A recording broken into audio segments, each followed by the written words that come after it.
we wake, hear the birds and see the sun. Side by side our fears are done. Oh, the good times just... Hello YouTubers and welcome to another episode. Just finished off a lovely stroll with Bay in the Yamsquad V2. Lovely heart rate average of, let me just press down there, 121, and a reasonably consistent split as I've been watching some Netflix on the laptop to keep the brain occupied while we go along. And like I've said before, getting the intensity right shouldn't mean that you can't watch a program on Netflix or something on YouTube, maybe some listening to a podcast, and that's probably one of the biggest things I've realized. Like I've said before, the benefits of hitting that right intensity for the steady state means you aren't taking up too much mental capacity just by sitting on bait and trying to yam on it. But after any session, we have to fuel up, because remember, food is fuel. According to the ergometer, burned 1,588 calories. Again, a rough estimate. So we're going to get some tuna and rice to fuel up post-erg. So let's get to it. And we've made it into the kitchen. Right there, where yesterday the erg foot fell off to fuel up after the steady state UT2 session. But it's interesting.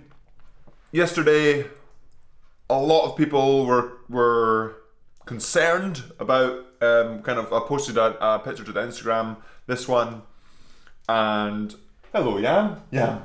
Say hello to the Yamsquad, Yam. Oh, good boy. There he is. Hello. Yes. But I posted that picture to my Instagram, and even though it kind of said it was a mechanical issue, people were still reaching out, and it's awesome to have that support from the Yamsquad, and just want to make sure, yes, I'm fine. It was just the foot fell off the air. And the thing that got to me most yesterday was the fact that I was so fired up, ready to go and see what I can do on that free rate half hour. And it was like, that was the first one I did, so it was kind of an unknown and exciting thing. And then the fact that something out of my control stopped me from doing what I hoped to do, or at least getting that score that I was like, yeah, that's what I wanted to do. But it was out of my control, so it was a case of, well, I can't do anything about it, and it's just moving on to the next thing and getting on with training. Like, I was one of the comments yesterday, sounds like a first world problem, we're going to just get on and go for it tomorrow. And that's exactly it. It wasn't a big deal.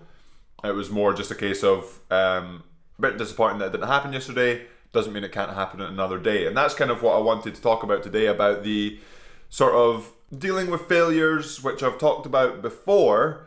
And usually what I've talked about is where you are in relative control of the outcome and you may not have hit that score. Like at Paris, I spoke about that 552, although a very good score for me, and I was very happy with how sort of the whole event went, the whole World Indoor Championships went. The score wasn't quite where I wanted to be, and so that was me.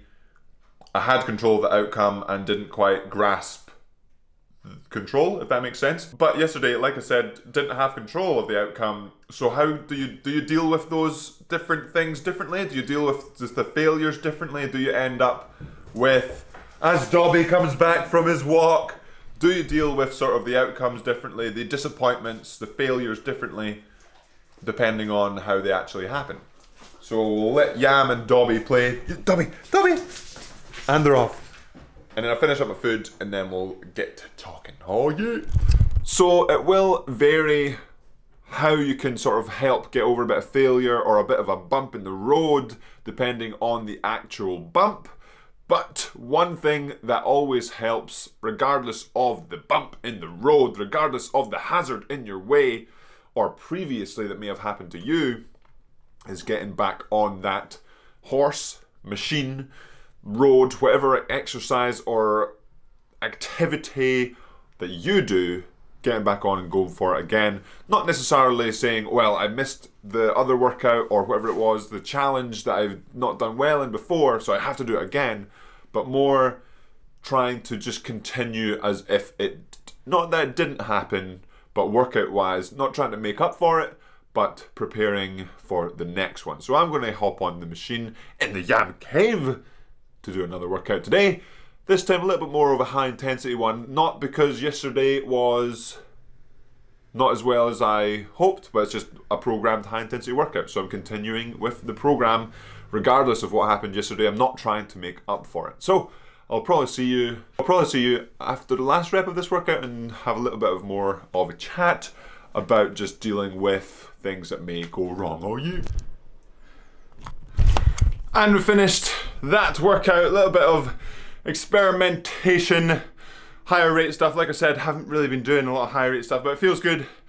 Target was around 26. To hit that target after yesterday being like, well, what, I hit a target under 40 and then not hitting it. So like I said, getting back on the machine or whatever it is, getting back on the theoretical or the imaginary horse and seeing what you can do again, because regardless of the setback, generally it doesn't mean that you're worse off than where you were. If you had a realistic target, then the target is still attainable. Just like yesterday, I had to get off midway through the piece to fix the erg.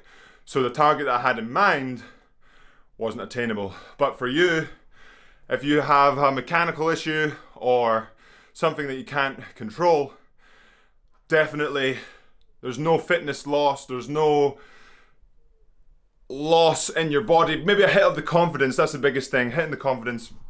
And after that, it's just about getting back in the machine. But if it's things like you're aiming for a 2K score and you go out and miss that score, then it can be down to a couple of things.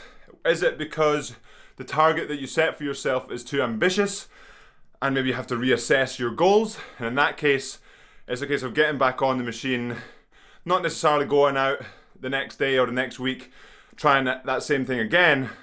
But if you have had to reassess your goals, then it's a case of, okay, well, 7 minutes was too ambitious for me. I'm going to aim for 7:10, but I still want that 7 minutes, which I'm going to need to get stronger, I'm going to need to get fitter, so I'll work on the strength and the fitness side of things.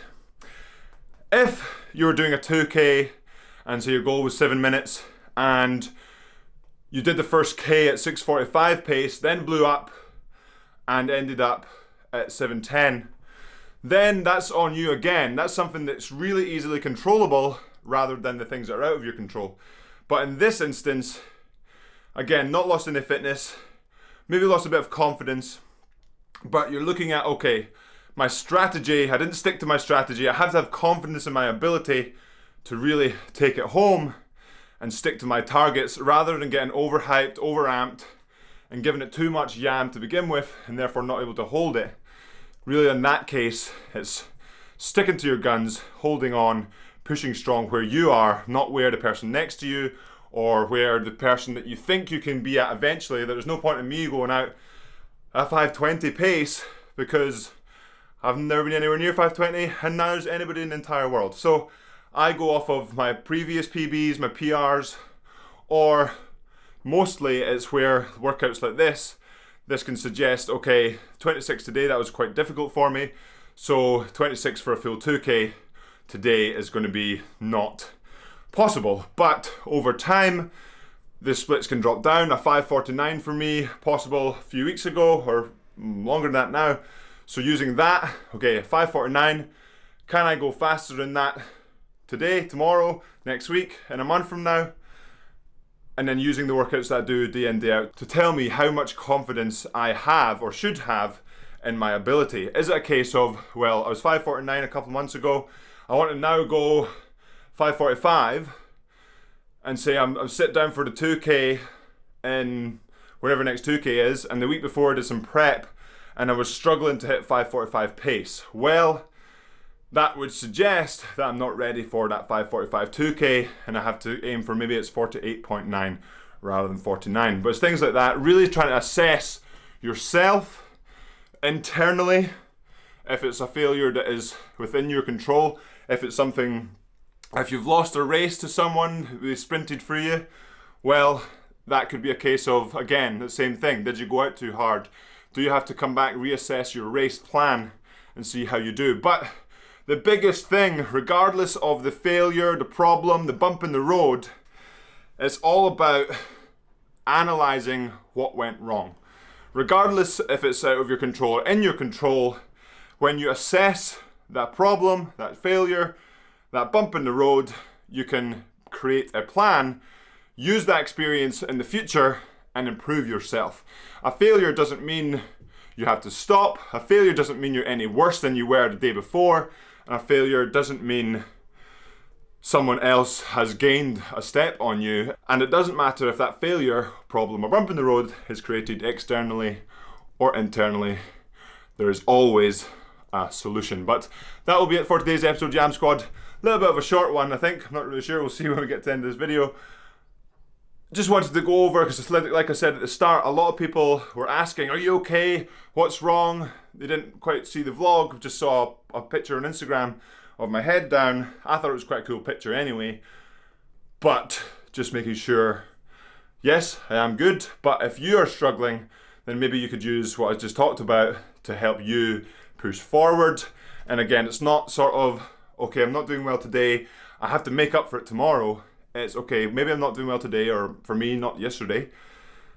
Then I just have to get back to it, get back to the consistency and build some more until I can attempt again to see how I do. And as always, Yamsquad, remember to subscribe if you haven't already. Hit that like button. I'm going to get some lovely fuel after the high intensity. A little bit of quick sugars perks you right back up, along with not too big of a meal before get a little bit of a nap with Yam. And I will see you tomorrow for the next episode of the vlogs.